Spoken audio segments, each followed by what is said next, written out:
Bonjour, chers Français. Aujourd'hui, lundi 25 octobre 2021, le cabinet AFM Conseil, Alphonse Foudambala Conseil, par l'entremise de son président, dont je suis Alphonse Foudambala, va vous faire le rapport de ses activités sur les 5 dernières années, notamment sur le mandat de la présidence Macron.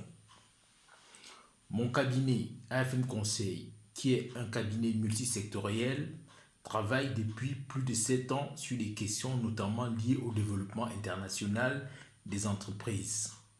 Après avoir été d'abord salarié chez le géant des télécoms français Orange, c'est à cette occasion que j'ai aussi permis d'abord l'introduction du géant de la distribution française agroalimentaire Carrefour sur le marché camerounais, sous le mandat Macron.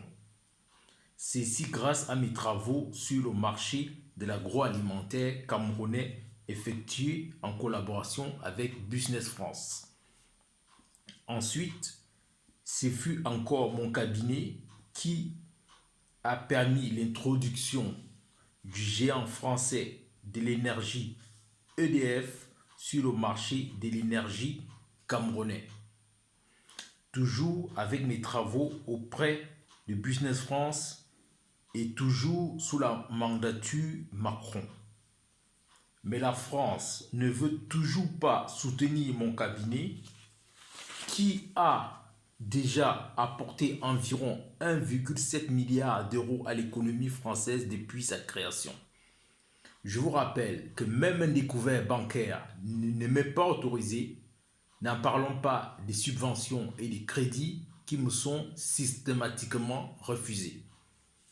Alors, chers Français, et notamment le premier d'entre vous, le président Macron, même si je suis pour ta réélection, je pense que l'État français devrait arrêter avec les méthodes de voyous et rémunérer à leur juste titre les chercheurs qui se battent pour l'économie française.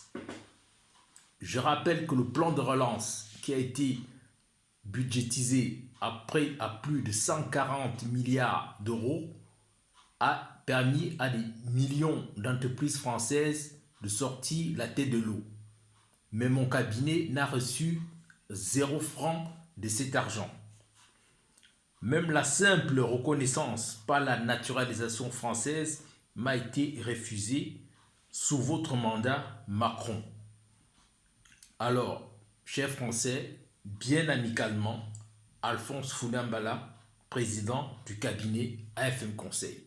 Merci.